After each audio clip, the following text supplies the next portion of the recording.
Lección número 22 del Misterio de Dios. Bienvenidos, queridos hermanos. Oremos a la Santísima Trinidad. Dios mío, Trinidad a quien adoro. La Iglesia nos sumerge en tu misterio. Te confesamos y te bendecimos, Señor Dios nuestro. Como un río en el mar de tu grandeza, el tiempo desemboca en el hoy eterno. Lo pequeño se anega en lo infinito, Señor Dios nuestro. Oh palabra del Padre, te escuchamos. Oh Padre, mira el rostro de tu verbo. Oh Espíritu de amor, ven a nosotros, Señor Dios nuestro. Dios mío, Trinidad a quien adoro, haced de nuestras almas vuestro cielo. Llevadnos al hogar donde tú habitas, Señor Dios nuestro. Gloria al Padre y al Hijo y al Espíritu, fuente de amor pleno y verdadero, al Creador del cielo y de la tierra, Señor Dios nuestro. Amén. Qué linda esta invocación al Dios eterno, infinito y bondadoso. Bien, estamos reflexionando en la última parte de este tercer folleto titulada Los atributos divinos, que lo veremos en detalles para profundizar en cada uno de ellos. El primer capítulo está contenido en la página 47, titulado Los atributos del ser divino. En primer lugar, la absoluta perfección de Dios. Dice Santo Tomás de Aquino en la Suma Teológica, en la cuestión 14, dice que perfecto es lo que no carece de nada que deba poseer según su naturaleza. Es absolutamente perfecto lo que reúne en sí todas las excelencias concebibles e excluye todos los defectos. Eso es cuando hablamos de que la perfección de Dios es absoluta. ¿Por qué? Porque lo relativo es lo relativamente perfecto es aquel que posee una naturaleza finita y la naturaleza de Dios es infinita. Entonces, en lo relativo, las excelencias corresponden a la misma naturaleza finita y en Dios no cabe lo finito, porque Él es absolutamente perfecto, infinitamente perfecto. Entonces, en ese sentido, estamos reflexionando sobre la perfección de Dios. Lo primero que tenemos que decir es que Dios es absolutamente perfecto. No tiene nada de relativo. Lo relativo es imperfecto. En Dios es absolutamente perfecto, pues. Y esto es de fe. Es dogma de la Iglesia. El Concilio Vaticano I enseña que Dios es infinito en cada perfección. Lo dice el Denzinger, el número 1782, y también lo refleja el Evangelio de San Mateo, capítulo 5, 48. ¿Qué dice San Mateo? Sed perfectos como vuestro Padre Celestial es perfecto. En ese sentido, la Sagrada Escritura declara de forma indirecta pues la absoluta perfección de Dios al realizar su autosuficiencia y su independencia de todas las demás cosas creadas. Lo refiere también San Pablo en la carta a los Romanos en el capítulo 11, el profeta Isaías en el capítulo 40, en el segundo Isaías. Los Hechos de los Apóstoles, capítulo 17, y todo esto de la Sagrada Escritura enseñándonos que Dios encierra en sí todas las perfecciones de todas las criaturas. Dice el Eclesiástico 43, lo es todo.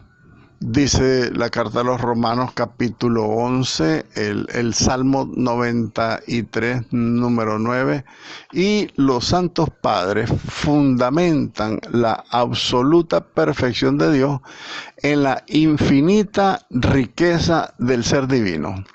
Los santos padres afirman que la perfección de Dios es esencial, es de esencia, de su propia esencia, es universal y que todo lo sobrepuja. todo lo que existe en el universo entero, todo lo sobrepuja Dios. Dios es más que todo eso. Y es infinitamente más que toda la obra de la creación. Por su parte, San Irineo dice: Dios es perfecto en todo, es igual a sí mismo, siendo todo Él luz, todo entendimiento, toda esencia y fuente de todos los bienes, dice San Irineo. Y también San Juan Damasceno enseñaba que la esencia divina es perfecta y nada le falta de bondad, nada le falta de sabiduría y nada le falta de poder, porque Él tiene esas características de una manera absoluta. No tiene ni principio ni fin, es eterna, la esencia misma de Dios es ilimitada. En una palabra, pues Dios es absolutamente perfecto y todas sus perfecciones son absolutamente, ¿verdad? Y dice el texto que podemos hacer una comparación con el pseudo Dionisio, ¿verdad?, que habla de Deis Divini Dominibus, ¿verdad?, el número 13. Ahora bien, especulativamente, Santo Tomás de Aquino demuestra la absoluta perfección de Dios por el hecho de que Él, en cuanto es causa primera de todas las cosas creadas, contiene en sí mismo virtualmente todas las perfecciones de todas las criaturas, y en cuanto es el ser subsistente, encierra en sí todo ser. Por lo tanto, toda perfección, dice la Suma Teológica en la cuestión 14, ¿verdad? Para saber también cómo se contiene en Dios las perfecciones de las criaturas, hay que atenerse al siguiente principio. ¿Y cuál es este principio de Santo Tomás? Que las perfecciones puras se contienen en Dios de una manera formal y eminente. Las máximas virtuales, las eminentísimamente formales. Ahora bien, en un siguiente apartado de este primer capítulo vamos a hablar de la infinitud de Dios. Dios es infinito, quiere decir esto. Infinito es lo que no tiene fin ni límite. La Suma Teológica en el numeral 17, la cuestión 17. El infinito, por su parte, hablando del concepto de infinito, el infinito se divide en potencial y actual, o sea, en la potencia y en el acto. En el primero, que es en la potencia, es el que puede aumentar sin fin, pero en la realidad es finito. Cuando hablamos nosotros de que pueda existir en lo infinito la potencia, tenemos que decir que al final de cuentas es finito y limitado, y se llama también indefinido por no tener límites determinados. Ahora bien, el infinito actual, acuérdense de la palabra que habíamos reflexionado mucho anteriormente en la potencia y en el acto. El que está en potencia es el que no ha llegado al acto, y en Dios no existe esa categoría. Dios nunca está en potencia, Dios está siempre en acto. Entonces el infinito es actual porque está en acto. Es el que excluye positivamente todo límite. Dios no tiene límite, por eso Dios está permanentemente y eternamente en acto. Nunca está en potencia. Además que se distingue entre lo infinito relativo y lo infinito absoluto. El infinito relativo quiere decir que tiene límite, tiene duración, pero en Dios no hay duración.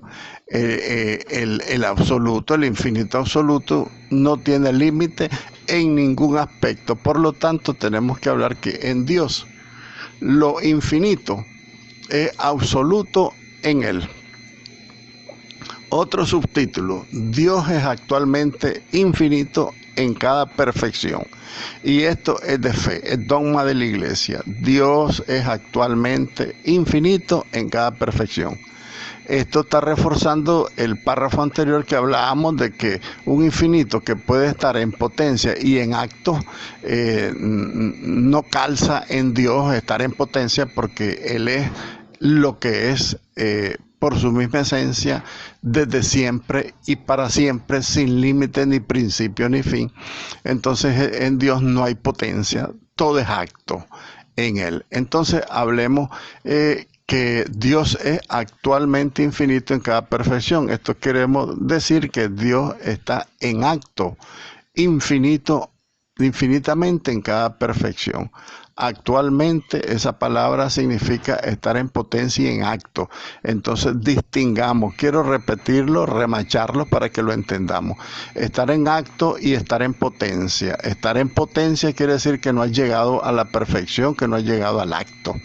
Y en Dios no existe la potencia en cuanto está potencialmente en ser lo que es, sino que Él es y está en acto. Por eso actualmente decimos que Dios es infinito en cada una de las perfecciones. Espero me comprendan, ¿verdad? Muy bien, Dios, repitamos, es actualmente infinito en cada perfección. El Concilio Vaticano I dice que Dios es infinito en entendimiento y en voluntad, y toda perfección en Él, porque su grandeza es insondable, dice el Denzinger 1782 y el Salmo 146, es infinito, su grandeza es infinita. Los santos padres decían también y llamaban a Dios infinito, ilimitado, incircunscrito. Decía también San Gregorio Niceno, Dios no tiene límite en ningún aspecto. Me estoy saltando las frases en latín porque ahí después ustedes se las pueden aprender si quieren. Entonces decía San Gregorio Niceno que Dios es entonces sin límite en ningún aspecto, como es ilimitado por naturaleza. Dios en su naturaleza es infinita, ilimitada. Por lo tanto, en Dios no puede ser abarcado por un concepto humano. Y esto es importante que lo manejemos. Dios no puede ser abarcado con un concepto humano, porque en Dios están todas las perfecciones de todas las cosas creadas, están todas en Él.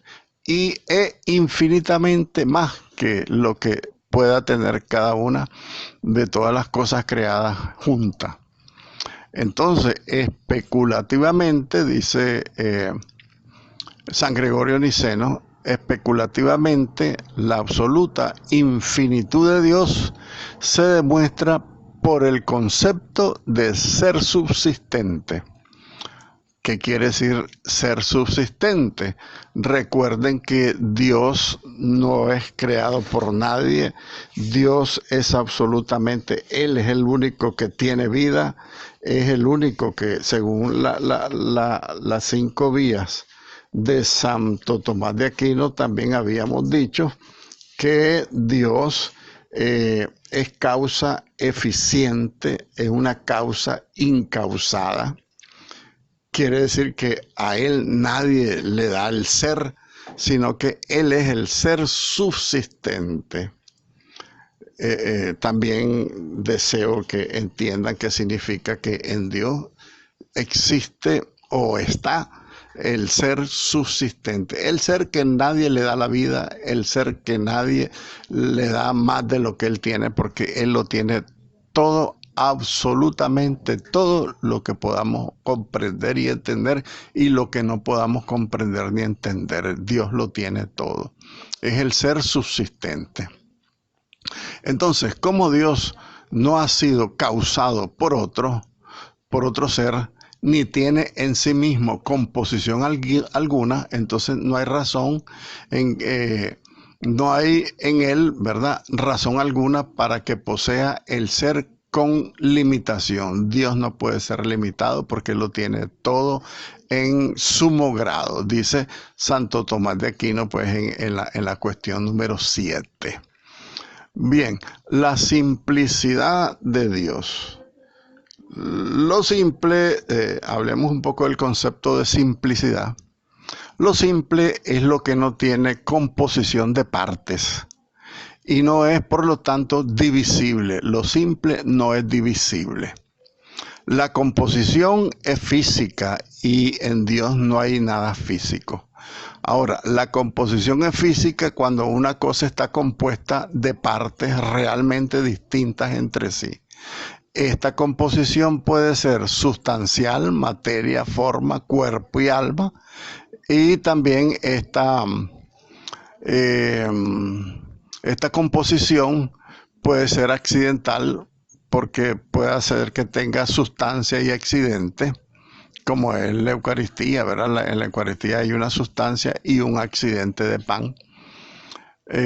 Hago la comparación no para decir que en la Eucaristía Dios está dividido, Dios está uno solo, está el Padre, el Hijo y el Espíritu Santo en la Eucaristía. Está la Santísima Trinidad presente por concomitancia. Recuerden ustedes esa palabra que hemos dicho, que concomitancia significa que están unidos varios, en el caso de Dios 3, están unidos por una misma acción, por un mismo objetivo. Esa es concomitancia. Entonces, la composición es metafísica también cuando una cosa está compuesta de partes lógicas o partes metafísicas, determinaciones del ser como potencia y acto, género y diferencia específica, ¿verdad? En el caso de los hombres, el género masculino y femenino, la potencia en el acto que hablábamos de los seres limitados y las diferencias específicas pues, de las diferentes especies. Entonces, todo eso no se puede dar en Dios, porque Dios es absolutamente uno, absolutamente simple, porque no tiene composición de partes. Y por lo tanto, en Dios no hay ninguna división. Es totalmente indivisible. Con esta definición de la simplicidad de Dios, tenemos que decir con la Iglesia que Dios es absolutamente simple, y esto es de fe. Cuando yo les diga esto es de fe, es porque así está definido por la dogmática de la Iglesia. Esto tenemos que creerlo, podamos o no entenderlo, tenemos que creerlo, ¿verdad? Dios es absolutamente simple y esto es de fe. Dice el Concilio IV de Letrán y el Concilio Vaticano I también enseñaban que Dios es sustancia o naturaleza absolutamente simple. Lo contiene el Denzinger en el 428 y en el 1782.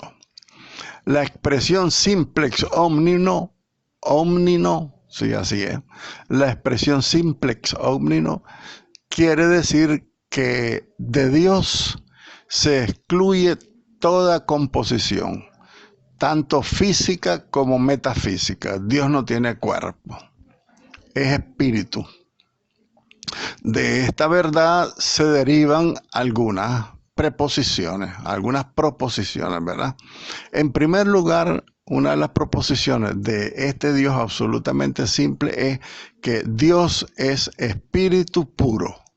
Es decir, que Dios no es materia ni está compuesto de materia y espíritu como los seres humanos. Es verdad que en el Antiguo Testamento se presenta a Dios en forma visible y humana por medio de numerosos antropomorfismos, o sea, manifestaciones humanas, o antropopatías, que son palabras que definen pues que la forma de cómo se dieron las teofanías en el Antiguo Testamento, o sea, las manifestaciones de Dios a los hombres, Abraham, etcétera, ¿verdad? Entonces por eso decimos que el Antiguo Testamento presenta a Dios de forma visible y humana, pero para darse a conocer, porque Dios no es eso. Pero también el Antiguo Testamento expresa muy bien indirectamente la espiritualidad de Dios al presentarse como elevado por encima de toda la materia y como Señor de la misma materia y de toda la realidad de la naturaleza creada. Ahora bien, en cambio, a diferencia de Dios, los hombres A los hombres se les llama con frecuencia carne, ¿verdad? Dice el profeta Isaías, el capítulo 31, por ejemplo. Y también el Nuevo Testamento designa expresamente a Dios como espíritu. El Evangelio de San Juan, capítulo 4, y también la segunda carta a los Corintios dirá que Dios es espíritu. San Pablo lo dice, y también dice San Pablo que el Señor es espíritu, ¿verdad? En la segunda carta a los Corintios, en el capítulo 3. Por su parte, los santos padres censuran como necia herejía algunas negaciones a esta inmensidad de la absoluta simplicidad de Dios. Dios es espíritu puro. Estamos reflexionando en eso, entonces veamos qué dice el Génesis capítulo 1. Considera a Dios como ser compuesto de cuerpo y espíritu al estilo del hombre, ¿verdad? Pero esta es una manera antropológica de presentar a Dios.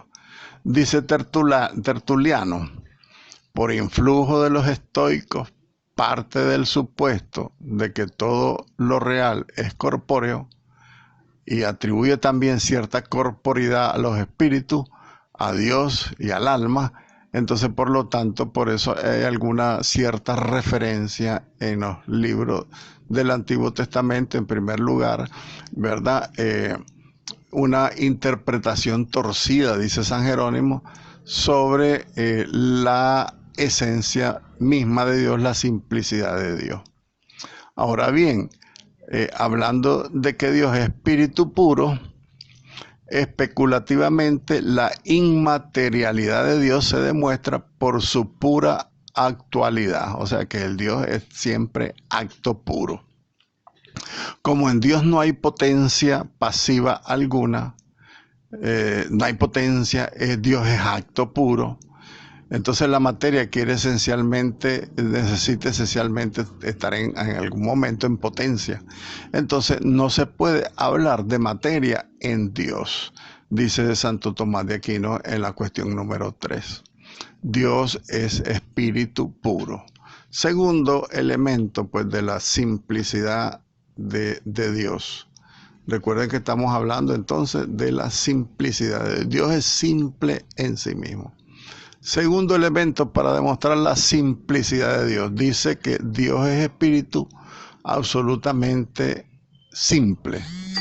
Es decir, en Dios no se da ninguna clase de composición, ni de sustancia, ni de accidente, ni de esencia, ni de existencia, ni de naturaleza, ni de persona, ni de potencia, ni de acto. Ni de un acto a otro acto, ni de género, ni diferencia específica. En Dios no se da nada de esas composiciones ya señaladas. La Sagrada Escritura, por ejemplo, indica la absoluta simplicidad de Dios cuando toma las propiedades divinas por su misma esencia. Dice el Evangelio, la primera carta de San Juan, capítulo 4, Dios es caridad, es la esencia de Dios.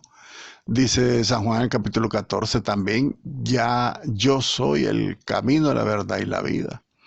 Dice San Agustín también, refiriéndose a la naturaleza divina, se llama simple porque lo que ella tiene, eso es, exceptuando lo que se predica de una persona en relación con otra. En Dios no hay composición como en las personas, quiere decir esto San Agustín. Y esto lo dice San Agustín en la Ciudad de Dios de Civic Dei, en el número 10, capítulo 10 debe ser este. El libro de la Ciudad de Dios, Dios quiera que lo lean, ya se los envié no sé si en esta clase o en las clases anteriores, la Ciudad de Dios, de San Agustín, que es ideal que lo lean, Dios quiera que puedan leerlo. Muy bien. Ahora, especulativamente, la absoluta simplicidad de Dios se demuestra por su pura actividad, que excluye absolutamente cualquier clase de composición, ya lo hemos dicho. En efecto, lo compuesto es posterior a las partes, componentes, ¿verdad? Porque si nosotros vamos a tener un carro que es compuesto, las partes del carro son anteriores a lo que es el carro. Eso significa esta definición. Lo compuesto es posterior a las partes componentes y depende de ellas. Ahora bien, lo compuesto supone además una causa que realice la composición de las partes. Y las partes solo se hallan en potencia respecto del todo. Entonces no puede haber en Dios potencia de ninguna clase, porque Él es acto puro, es actual, ¿verdad? Entonces eso lo dice Santo Tomás de Aquino en la Suma Teológica. Ahora bien, la división virtual entre la esencia de Dios y sus atributos y las de los diversos absolutos entre sí no es óbice, no es obstáculo para la absoluta simplicidad de Dios. Pues cada atributo no designa una parte de la esencia divina, sino que cada atributo designa toda la divinidad, aunque desde diversos puntos de vista. Entonces, podemos decir también que cualquier atributo de Dios, la inmensidad de Dios, la simplicidad de Dios, la bondad de Dios, cualquiera de ellos identifica totalmente la esencia de Dios y abarca todas los atributos que podamos darle a Dios. Por eso Dios decimos que es totalmente simple, porque no existe entonces en la esencia de Dios y sus atributos división y separación. Todos los atributos de Dios, ninguno de ellos tiene obstáculo para la total y absoluta simplicidad de Dios. Porque cada atributo, repito, no designa una parte de la esencia divina, no designa una parte de Dios. Cada atributo designa toda la esencia divina, aunque sea desde aspectos o perspectivas diferentes de puntos de vista. Cuando hablamos de la bondad de Dios o cuando hablamos de la omnipotencia de Dios, cuando hablamos de la omnisciencia de Dios, cada uno de estos atributos abarca toda la esencia de la divinidad. Muy bien, veamos un siguiente apartado, pues, de estos atributos divinos. La unicidad de Dios. Dios es uno. Eso quiere decir la unicidad. Y decimos también que no hay más que un solo Dios, y esto es de fe. Esto está definido en el Antiguo y en el Nuevo Testamento. Vamos a ver. La mayor parte de los símbolos de fe enseñan expresamente la unicidad de Dios. El símbolo niceno-constantinopolitano profesa: creo in unus Deum, creo un solo Dios. El Denzinger 54 y el número 86. El Concilio Cuarto de Letrán en 1215 declara: unus solus es verus Deus, un solo Dios. Dice el Denzinger 428 y también el 1782, que hemos reseñado varias veces, que este Denzinger 1782 contiene mucho, pues, de la divinidad de Dios. Ahora bien, se oponen a este dogma básico del cristianismo el politeísmo de los paganos, el dualismo de los gnósticos maniqueos, que suponían la existencia de dos principios increados y eternos. ¿Verdad? Son errores que la Iglesia ya los definió, ya los condenó y ya definió, como les digo, pues todo lo que nosotros debemos como cristianos creer de la unicidad de Dios. Dios es uno solo, no hay varios dioses como dicen los paganos, y no hay dos dioses como dicen los gnósticos y los maniqueos, una fuente buena y una fuente mala de Dios. Eso es imposible. Entonces, es doctrina, por lo tanto, fundamental del Antiguo Testamento y del Nuevo Testamento, que no hay más que un solo Dios, dice el Deuteronomio número 6, dice También el Deuteronomio. Oye, escucha más bien, ¿verdad? Escucha Israel. Es que aquí dice, oye Israel, es más bien, escucha Israel. Yahvé es nuestro Dios, solo Yahvé.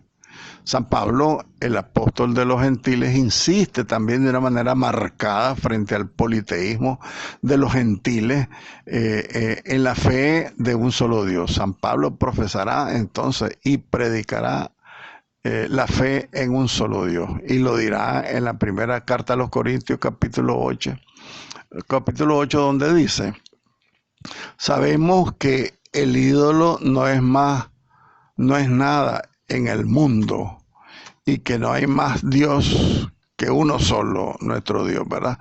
Y también todo este texto está contenido en los Hechos de los Apóstoles 14, en la carta a los Romanos capítulo 3, en la carta a los Filipenses capítulo 4, en la primera carta a Timoteo capítulo 1, etcétera. Entonces también decía San Pablo, los dioses paganos no son verdaderos dioses, sino mentira y vaciedad, dice el profeta Jeremías capítulo 16.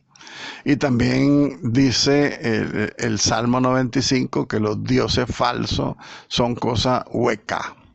Y también dice los libros sapiensales número 13 al 15, también definirán pues que los ídolos son falsos. Ahora bien, frente al dualismo gnóstico maniqueo, que reduce todo el mal del mundo a un principio malo, nos enseña la Sagrada Escritura que el mal físico procede de Dios, dice según el Deuteronomio 32, Isaías 45, y que el mal moral tiene su razón de ser en el abuso de la libertad humana, dice San Pablo en los Romanos capítulo 5, pero creo que esto está mal. No termino de entenderlo. Dice la Sagrada Escritura que el mal físico procede de Dios. Creo que más bien tendría que decir Dios permite el mal físico por el pecado del hombre. Y que también estamos claros que el mal moral sí es causa del abuso de la libertad humana. Eso estamos claros. Dicen los santos padres, al probar la unicidad de Dios, que Dios es único, por su perfección absoluta y por la unidad del orden del mundo, y la defienden esta unicidad de Dios contra los paganos, contra los gnósticos y los maniqueos, ¿verdad? De los santos padres, pues siguen redundando, ¿verdad?, en la defensa de la unicidad de Dios. Por ejemplo, Tertuliano objetaba a Marción: el ser supremo y más excelente tiene que existir solo y no tener igual a él. Uno solo tiene que ser el ser supremo, decía Tertuliano, porque si no, cesaría de ser el ser supremo. Y como Dios es el ser supremo, con razón dijo nuestra verdad cristiana Tertuliano, ¿verdad? Si Dios no es uno solo, no hay ninguno, ¿verdad? Decía Tertuliano contra Marción. Marción era uno de los herejes de los primeros siglos. El pastor de Hermas, San Irineo, Tertuliano mismo, Orígenes, San Juan Damasceno, todos ellos definen pues y defienden la unicidad de Dios.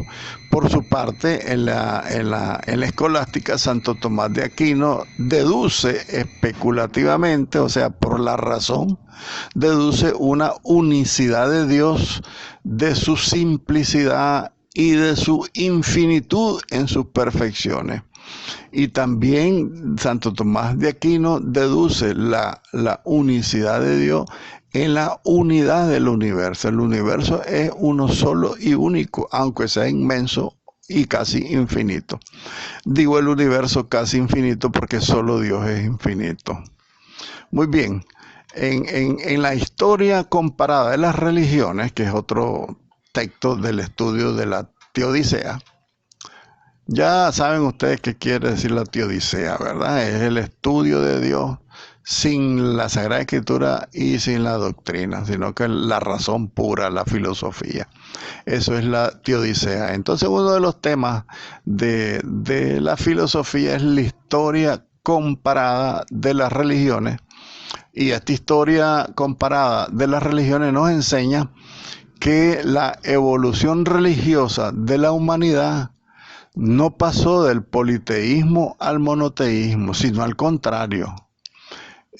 La historia de las religiones comparadas pasó del monoteísmo al politeísmo, y hay una referencia de San Pablo a los Romanos, capítulo 1, 18. Porque no es posible probar tampoco que Yahvé fuera considerado meramente como Dios nacional del pueblo de Israel hasta la época de los profetas, de suerte que, a pesar de tributarle culto a un solo Dios, se creyera pues que la existencia de otros dioses, enoteísmo, que son otros dioses, no se convirtió en el Dios nacional, en el Dios del universo, sino que sucedió lo contrario, porque es que el Dios del universo estableció especial alianza con Israel en el monte Sinaí.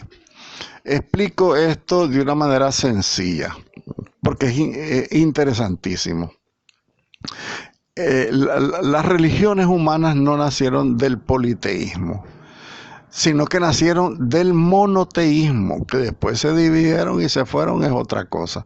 ¿Por qué razón? Porque el que se revela al pueblo de Israel es el Dios del universo. Además de que el pueblo de Israel fue formado por este Dios del universo. Entonces, el pueblo de Israel, los hebreos, no comenzaron con el politeísmo, sino que ellos comenzaron con el monoteísmo. Ellos creyeron desde un comienzo, desde Abraham, que es el que recibe la llamada. Desde Abraham, el pueblo de Israel siempre creyó, en primer lugar, en un solo Dios, que después entraron a la cultura hebrea, el politeísmo, los otros dioses, los falsos dioses, por influencia de los otros pueblos. Sin embargo, el pueblo de Israel comenzó con el monoteísmo. Tampoco podemos hablar, dice este texto, de la existencia de otros dioses para otras culturas. Porque si bien es cierto, dice el Concilio Vaticano II, Dios puso en el alma del hombre la búsqueda de Dios, pero los que no son del pueblo de Israel, los paganos, buscaron a este Dios de una manera equivocada. Entonces, por lo tanto, no podemos decir, según pues esta ciencia de la filosofía titulada La historia comparada de las religiones, no podemos decir dos cosas: de que el pueblo de Israel comenzó con el politeísmo y entró al monoteísmo, sino que fue al revés. El pueblo de Israel, su origen es en Dios, porque Dios se formó este pueblo, el Dios eterno, infinito, el creador de todo el universo. Y que tampoco también podemos decir de que si el pueblo de Israel tenía el verdadero Dios, que también los otros pueblos tenían otros dioses. Eso es falso, porque todos los seres humanos traemos en la conciencia, en el corazón, una ley natural. Eso se llama la ley natural, que es la búsqueda siempre de nuestro origen. O sea, tenemos la búsqueda de una espiritualidad que tenemos todos los seres humanos, que muchos que no son del pueblo de Israel y ahora de la iglesia, muchos buscan ese ser sobrenatural en otras cosas y no en Dios, que es otra cosa diferente. Muy bien. Hablemos de otro tema, entonces, de los atributos divinos. La verdad de Dios. Existe una verdad ontológica, una verdad lógica y una verdad moral. Veritas in essendo, in cognoscendo, indicendo et agendo, dice el latín, ¿verdad? Repito, existe una verdad ontológica, una verdad lógica y una verdad moral. Veamos la verdad ontológica de Dios.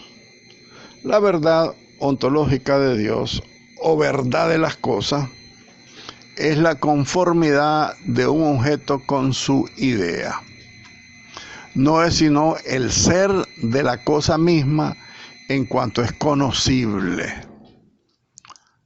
Ahora bien, con todo esto podemos definir que el único Dios es verdadero Dios en sentido ontológico, y esto es de fe. Y esto es de fe significa que es doctrina de la iglesia que tenemos sí o sí que creer, aunque no lo entendamos. El único Dios es verdadero Dios en sentido ontológico. ¿Qué quiere decir eso en sentido ontológico?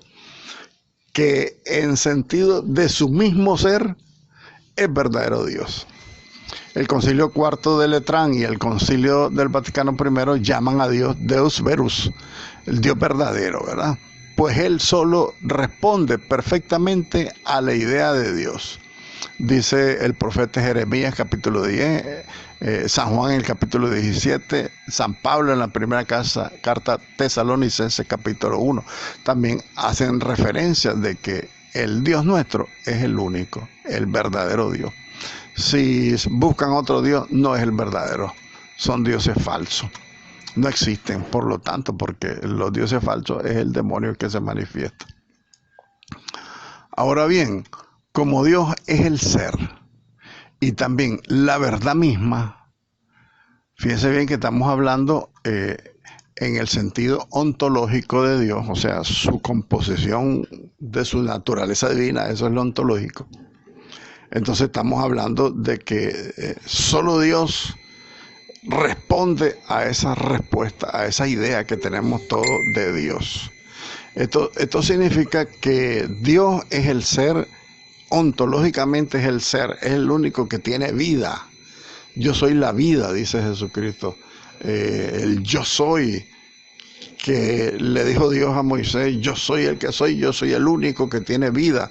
Ustedes tienen vida porque yo se las he dado, porque yo soy el único que tiene vida.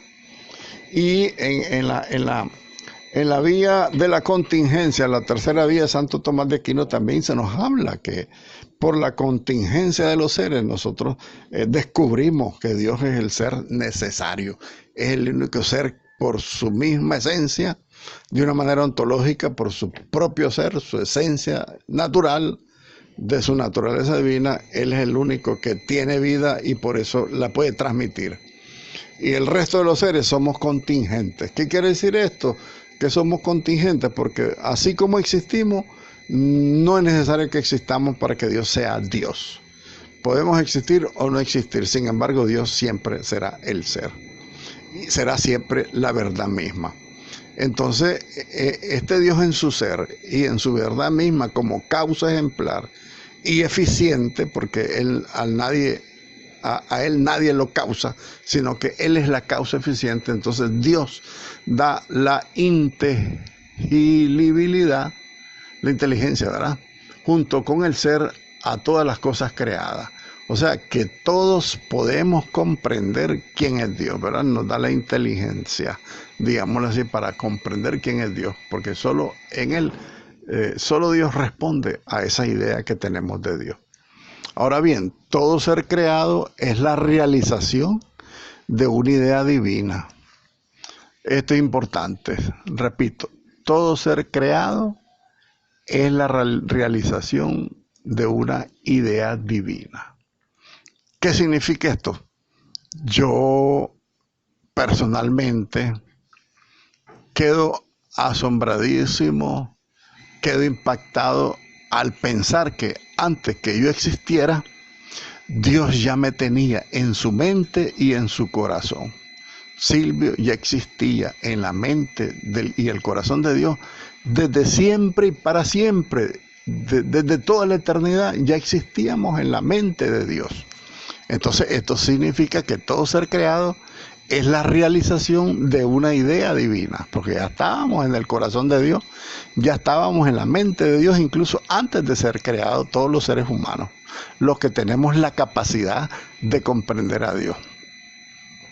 Ahora entonces, repitamos, todo ser creado es la realización de una idea divina que es recogida y es pensada por la inteligencia creada. Como las ideas de todas las cosas reales y posibles se hallan en la mente divina, Dios es la verdad total. Así como el ser divino está infinitamente elevado por encima de todo ser creado. De la misma manera, su verdad y su inteligibilidad descuellan por encima de la verdad. Él es la suprema verdad, la totalidad de la verdad e inteligibilidad, la inteligencia de todas las cosas creadas. Y por lo tanto, Dios es la suprema verdad, es la totalidad de la verdad, porque todo lo que existe fue pensado por Dios, y todo lo que fue pensado por Dios se hace posible porque el pensamiento de Dios es la verdad total. Yo soy el camino, la verdad y la vida, decía Jesucristo. Eso significa ser la verdad, significa que Él lo sabe todo, totalmente, absolutamente todo lo sabe Dios. Eso también puede definir el concepto de la verdad de Dios. Dios es la verdad suprema, Dios, la verdad ontológica de Dios, ¿verdad? La verdad de Dios, que es el tema que estamos reflexionando en este momento. Gloria al Padre, y al Hijo, y al Espíritu Santo, como era en el principio, ahora y siempre, por los siglos de los siglos. Amén.